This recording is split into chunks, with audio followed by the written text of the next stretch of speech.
Qual a importância de um psicólogo familiar? Confira aqui.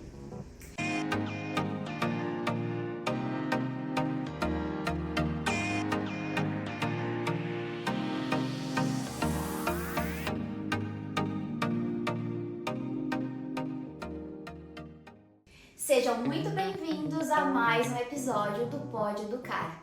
Hoje nós vamos falar sobre a importância do psicólogo familiar.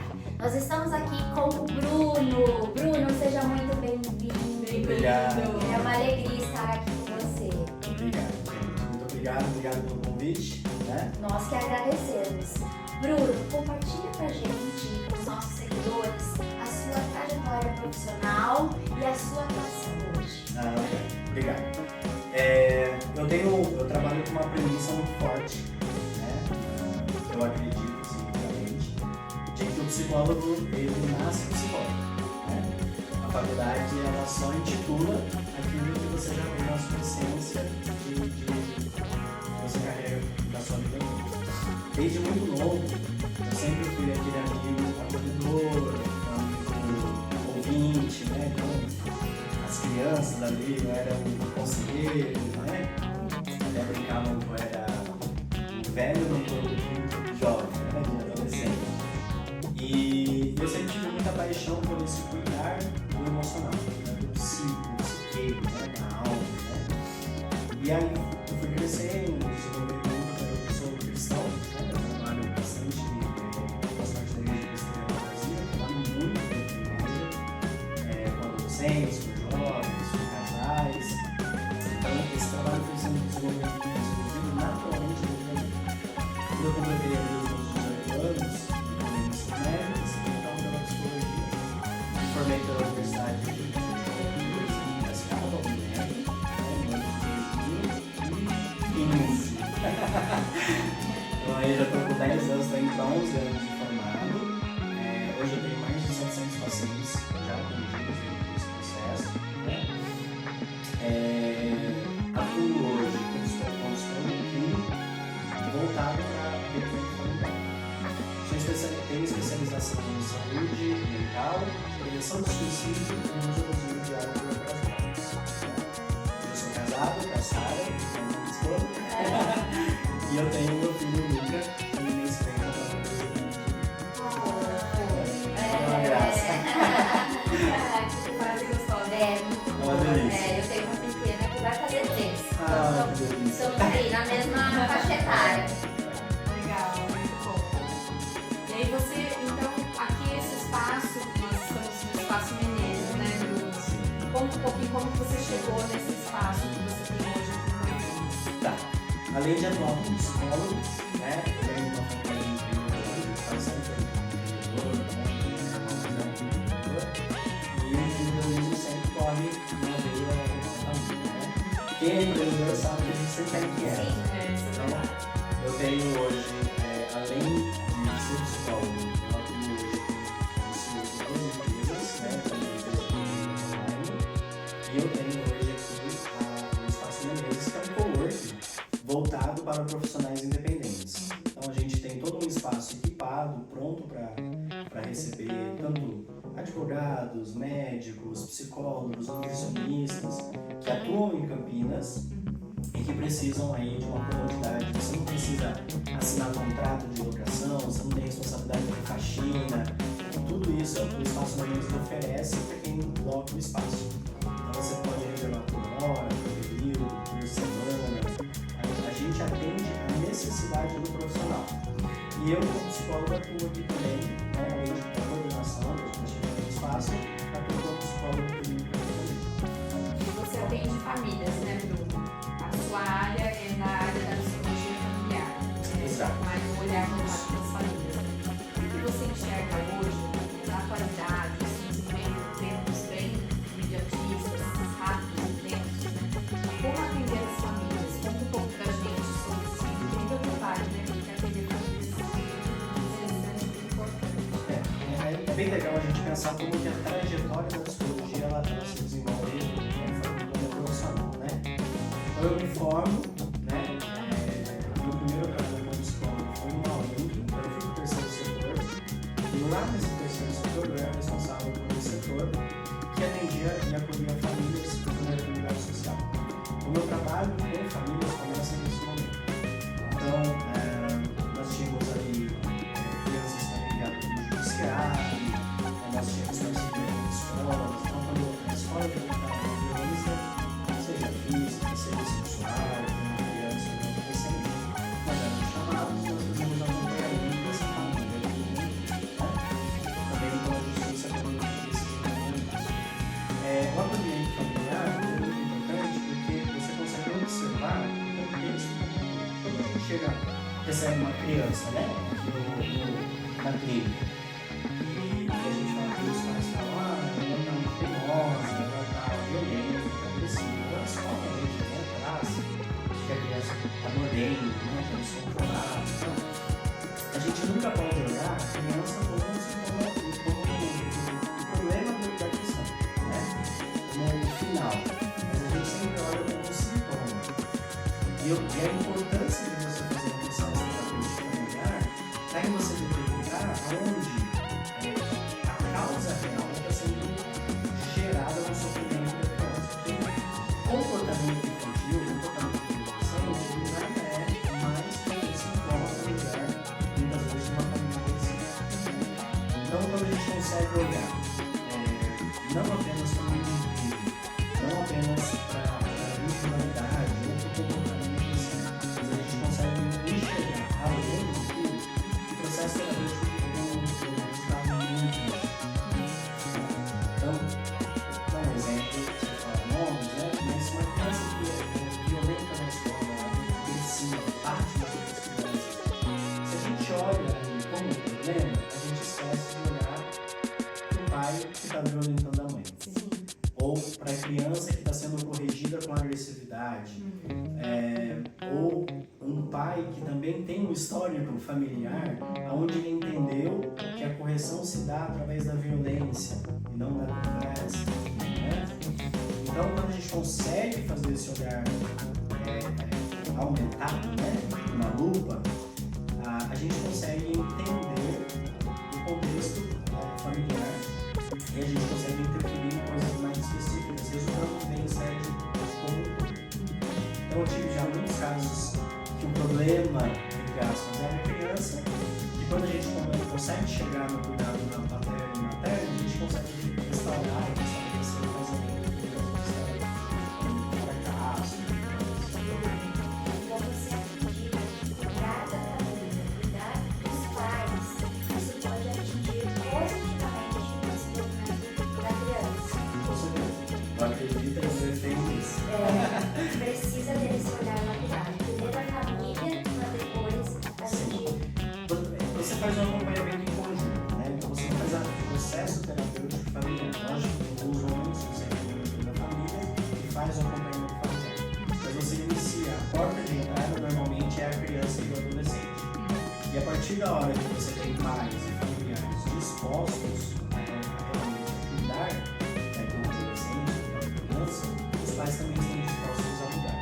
Então quando você consegue fazer isso, você consegue tratar feridas geracionais. E isso faz muita diferença. Então, as escolas apontam de casos sofridos,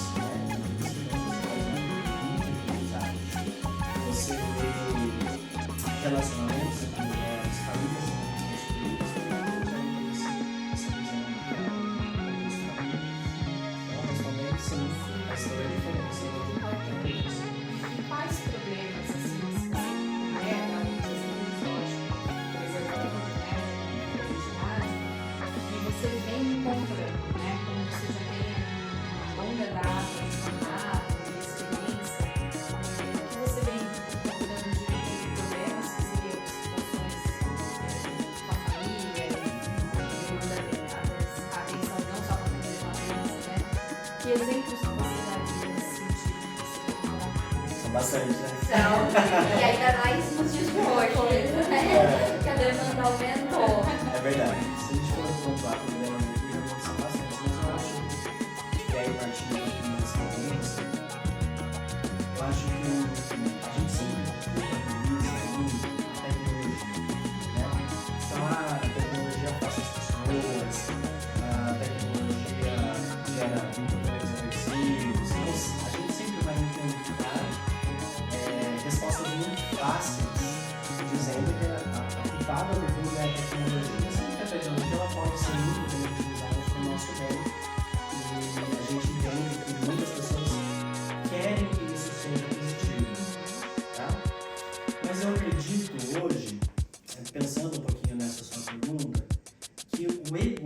egoísmo das pessoas, certo? E o afastamento ali do compromisso social talvez seja um dos principais problemas. Então, por exemplo, você não vê, quando a gente pensa na questão do egoísmo, você pensa em autossatisfação, certo? Então, eu vou dar um contexto de cima para baixo. Então, vamos pensar nos pais para baixo. Um marido que está descontente com o seu casamento, com a sua esposa, ele vai buscar na tecnologia alguma forma de se autossatisfazer, ou seja, o egoísmo sendo colocado à frente do contexto familiar. Se a gente pensa na esposa, a gente também vai partir desse lado. Aí se você pensa assim, mas os filhos eles vão ter carga de trabalho. Que carga de trabalho, né? Todo mundo tem 2 anos, né? Que aprendeu agora a etapa.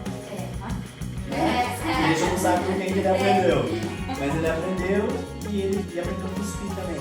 Sim. E ficar falando insistentemente que ele não pode fazer isso é muito cansativo. Então o que é muito mais fácil? Pegar um celular, dar na mão dele para se distrair, gerar um distanciamento, porque a correção ela aproxima, né?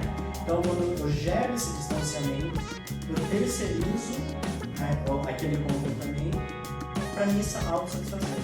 Então o processo de busca de autossatisfação na sociedade moderna, seja no mundo fitness, seja em qualquer lado que a gente olhar, o prazer a busca pela autossatisfação, do tipo, eu não estou nem aí pro meu casamento, eu vou trair mim mesmo, eu estou nem aí pros meus filhos, eu vou trair mim mesmo, eu vou abandonar meus filhos, eu quero viver uma vida desse jeito, desse jeito.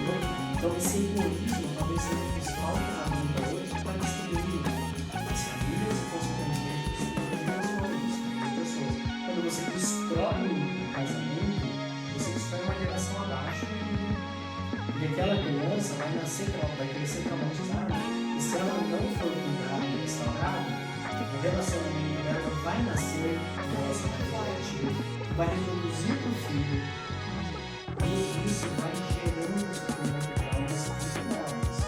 Os filhos dessas crianças Vão reproduzir. Porque nós temos a tendência a reproduzir comportamentos, seja no dispositivo, seja no negativo.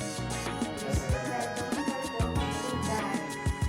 fazer esse trabalho que você faz com as famílias, com os pais, justamente para a gente ter adultos aí mais desenvolvidos, mais preparados e seguros. E durante o seu acompanhamento, você faz famílias aí que têm trajetórias positivas, certo?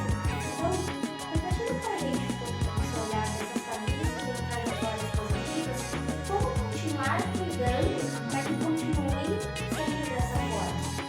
Um ponto muito legal da gente pensar, quando a gente faz essa política relacionada, por exemplo, ao egoísmo, a gente também tem que ver que existem pessoas na sociedade que são cansadas, né? A gente trabalha o dia todo, chega no final do dia, a criança exige de nós a energia que às vezes nós não temos para oferecer. Então, eu estou reforçando isso para que os pais que passam por isso não se sintam culpados quando eles tiverem essa necessidade. Tá? A culpa sempre vem. Porque a culpa sempre vem, né? A maternidade, principalmente, ela tem um traço de culpa muito forte, né? Infelizmente. Mas, em contrapartida, o que nós observamos são famílias que querem fazer o que é certo, querem fazer aquilo que elas realmente acreditam, elas sabem que é certo. Mas, a gente vive uma sociedade que muitas vezes nos aprisiona a ponto de a gente não conseguir fazer o que é certo. Então, eu preciso, por exemplo, o pai precisa trabalhar para garantir o sustento em casa. Ele sai 2 horas antes das crianças acordarem para poder chegar ao trabalho e pegar transporte. Quando ele volta para casa, ele sai 6 horas, ele vai chegar 8 horas em casa, ele já cansativo e as crianças provavelmente já podem estar dormindo. Então esse pai está dando o melhor que ele pode para a segurança e construção do futuro daquelas crianças. Então a gente não pode culpabilizá-los, né? E aí as histórias de sucesso, elas estão ligadas exatamente às famílias e aos casais que estão dispostos a fazerem aquilo que eles acreditam que é certo. A investir. E nós observamos que na tentativa de aceitar nós erramos. Está tudo bem de ser dessa forma, né? Então, as famílias que mais geram sucesso entre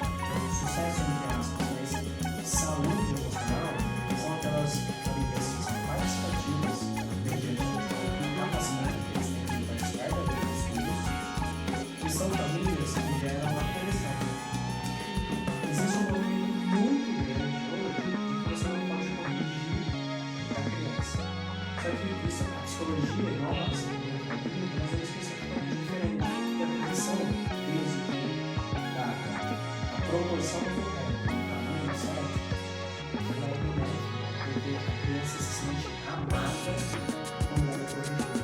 Porque nós só corrigimos quem? Os alunos. Se eu não corrijo, aquela pessoa se torna muito diferente. E a criança se sente quando ela é diferente. Parece que a gente criou uma barreira que não pode corrigir. Exato. Não pode corrigir nossos filhos, não pode corrigir nossos alunos. E nós, quando a gente olha para a história, a gente não tem porque você olha que nós tivemos uma geração dos nossos pais, que foi uma geração que corrigia muita violência.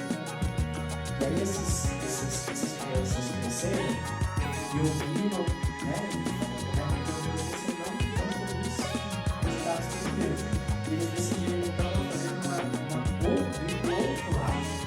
Então, ou era correção demais, ou era correção zero, demais. Onde a gente tem que passar, que tudo nas nossas vidas, o principal motivo é o equilíbrio. Então, eu equilibrar. E a criança se sentir amada. Porque, olha, meu pai está me corrigindo, minha mãe está me corrigindo, é porque ele se preocupa com o meu futuro, porque ele se preocupa com o meu bem.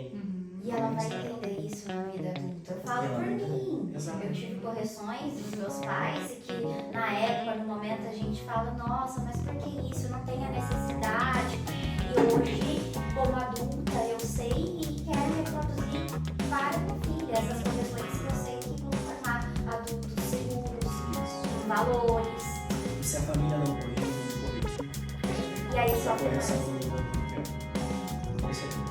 Então, resumindo a resposta, famílias presentes, na medida da capacidade familiar, e famílias se corrigindo, e a correção é mais forte. Primeiramente, gostaria que você falasse um pouquinho sobre a questão de causa e consequência, porque a gente tem um pouco isso de só a consequência, né? Se a criança já fez, a família já fez, a gente está lá como se fosse apagando fogo. Mas o que está ali por trás disso, né? Por trás de um comportamento familiar, por trás do comportamento da criança, quais as causas que você vem cuidando, tratando, para esse olhar que veio antes e não do que já aconteceu e está posterior, né? Como que você enxerga isso? Se você pensar que nós somos reprodutores de comportamentos, vou dar um exemplo para vocês. Eu recebi recentemente um adolescente, né? E tinha um certo comportamento de agressividade com outras pessoas do seu certo? E aí os pais vieram e falaram dele. E olha, a gente já tentou tudo, a gente já mudou, já corrigiu, já tentou transformar, mas ele não muda esse comportamento. A gente não entende o que está acontecendo. E aí eu comecei o processo investigativo familiar, um adolescente, né? Já está sendo estudado, começou a ser estudado, e dentro desse processo de comportamento começou a aparecer as frases que o pai projetava contra a mãe. Certo? Então, você não atua, você é capaz, né? E essa criança com 13, 14 anos ouviu isso com 13, 14 anos, praticamente todos os dias. E ele constrói uma perspectiva de forma em relação ao sexo oposto, em relação à mulher.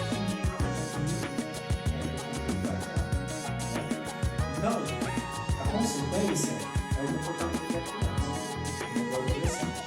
A causa foi todo o movimento que vai durante anos tratando a mãe e a filha. E isso daí você vê como um comportamento religioso, certo? Eles chegaram naquilo, até o momento que nós conseguimos trazer isso do processo terapêutico lá no início, que estava no lugar, reconhecendo hoje no lugar de comportamento em relação à sua esposa, e isso consequentemente levou a adolescente com ele, igual a mãe, e remoldar o comportamento do adolescente. Por isso que é tão importante trabalhar a família, os pais, né? A gente acaba influenciando totalmente. E essa é uma das situações, Uma das situações, né, exato. Bruno? Porque existem outras questões. No caso que você trouxe da violência, o adolescente estava com violência para as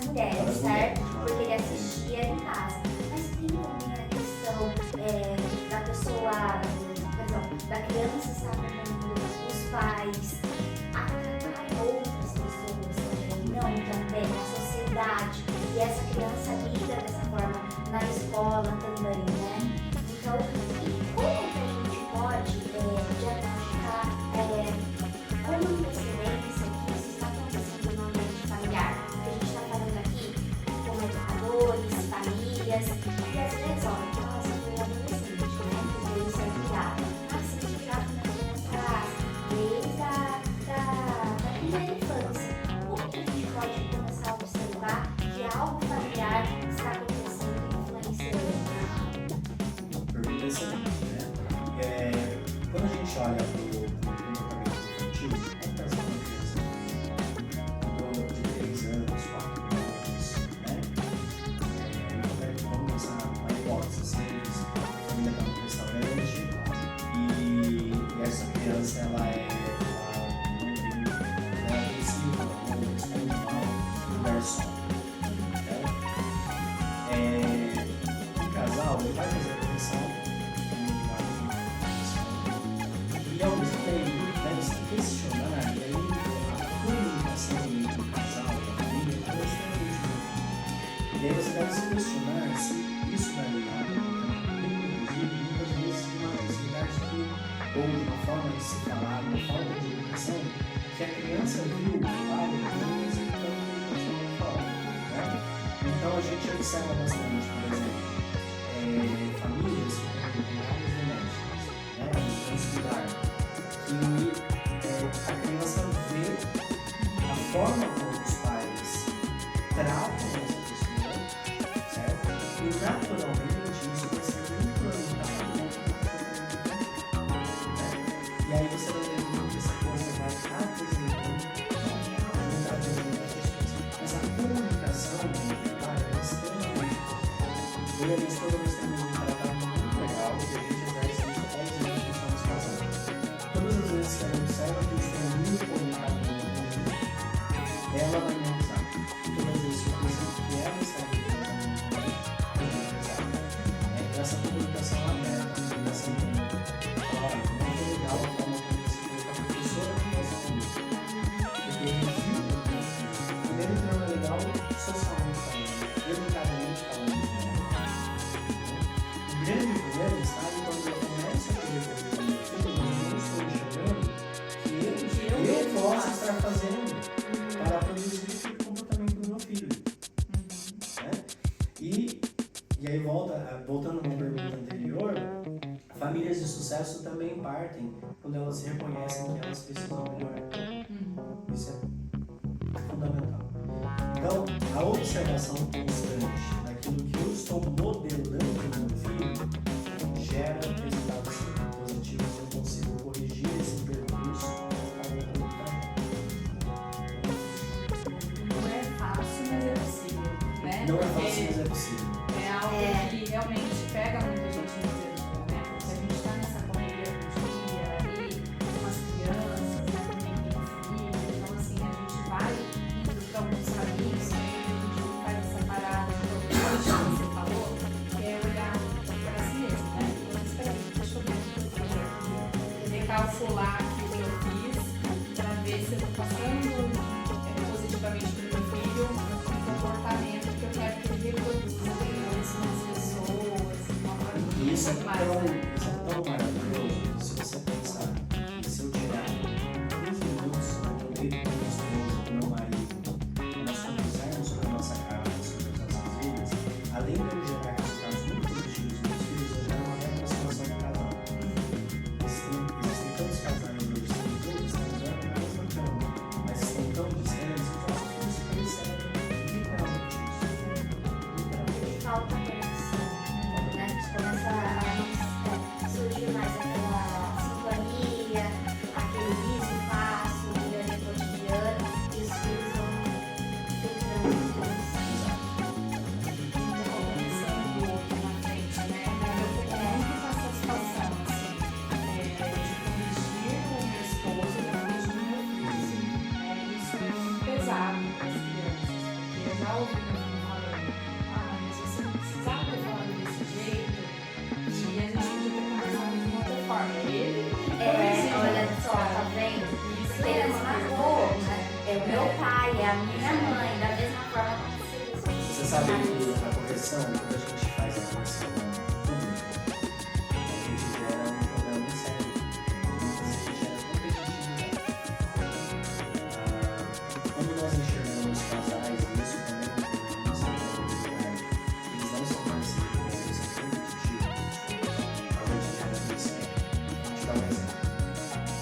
você gosta mais? Papai ou da mamãe?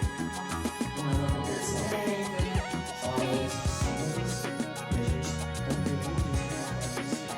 Às vezes a gente quer estar mais próximo de mim, quer estar mais próximo de você. Isso faz parte da vida, certo? Tem uma coisa bem emocional com isso. Então, gerar essa competitividade, também gerar essa bronca, me coloca em posições diferentes em relação a minha esposa, meus filhos, que eu posso pensar assim, que isso é prejudicial. Agora, se eu me coloco em posição de igualdade, nós estamos juntos, correndo uma maratona para chegar no final e falar, vencemos juntos, e cada conquista é vencida junto, isso gera um senso familiar e comunitário da criança maravilhoso. Então ela vai chegar na escola, ela não vai competir com o amiguinho pela atenção da professora, vai compartilhar a atenção da professora. Ele não vai competir pelo brinquedo, ele vai compartilhar o brinquedo. E tudo isso é construído num reflexo daquilo que ele está vendo em casa. Então a parceria familiar, a parceria do casal, a conexão, a intimidade do casal, isso influencia não por palavras, mas por vivência na vida dos nossos filhos. Muitas vezes eu já ouvi essa frase que você já também ouviu, que é, às vezes, a sua atitude vale mais do que você está falando, sabe? Porque a criança ela está assistindo você fazer. Então você pegar no celular, agora você está com as pessoas, o seu parceiro. Então é assim que ela está aprendendo a lidar com a pessoa. Por isso que a gente tem, é um exercício, né? Então, todos os dias iniciar e se reconectar. Exato. Falar pro meu filho que não pode ficar com o celular na mesa na hora do jantar. Mas eu esqueço. Mas eu fico, Então a minha atitude vai falar muito mais alto do que o meu. Em algum momento ele vai virar e falar, mas não pode, por que vocês não? E a gente ficaria aqui na Poliana falando, eu tô aqui me sentindo super à vontade e ficaríamos conversando com você. Mas, Bruno, deixa uma mensagem para o nosso público, para os nossos seguidores, uma mensagem para a Coreia que está nos assistindo. Obrigado mais uma vez pelo convite, à disposição aí para os bate-papos. E você, aí o nosso leitor, como eu ia falar. Seguidor, Nosso seguidor, Seguidor Pode Educa. A frase que eu acho que mais eu poderia deixar para vocês é que investir em família vale a pena. Então, quando a gente investe em família, a gente investe em gerações bem-sucedidas, a gente investe em países e cidades bem-sucedidas, uma política bem-sucedida, porque a gente tem a tendência, no Brasil, de valorizar Brasília por tudo, uns milhões desviados, mas eu mostro para o meu filho que eu quero uma bola no mercadinho da esquina mental. Sobre que eu não posso ensinar a pessoa, eu só quero transformar o Brasil que mais fácil para uma coisa no mundo. Isso eu não Tá faço. perto, Muito obrigada, Bruno, pela sua disponibilidade, pela sua fala, pela dica. Foi muito especial, né, Poliana? Deixa a sua rede da nossa rede social, você tem, né? Tenho sim. Meu Instagram pessoal é psicólogo Bruno Cardoso, tá? E para quem quiser conhecer o Espaço Menezes em Campinas, o segundo especial, espaçomenezes.campinas. Vale muito a pena conhecer, porque aqui, olha, tem cada sala uma mais linda que a outra. Maravilhoso, espaço maravilhoso. Eu tenho vontade de trabalhar aqui todos os dias. Eu também. Não Estão convidados. Obrigada. E Bruno, e já que você nos recebeu tão bem, este é um carinho para você. Muito uma obrigado, lembrança gente. carinhosa Muito obrigado. pela disponibilidade. Obrigada, A viu? gente agradece muito, Bruno. Obrigado. Pelo seu Obrigado pelo tempo, convite. viu? A gente sabe que a gente é corrida, mas você se dispôs a conversar com o nosso público, levar um assunto tão importante, né? Então a gente agradece muito. Que bom, fico feliz. Então, gente, mais um episódio aí, né? Mais um episódio do Pode Educar. Fiquem aqui com a gente. Não esqueçam de curtir a nossa página e clicar no sininho para vocês receberem as nossas notificações e acompanharem os episódios. Isso aí. Beijo, Beijo, pessoal. Até a tchau, tchau. próxima. Tchau.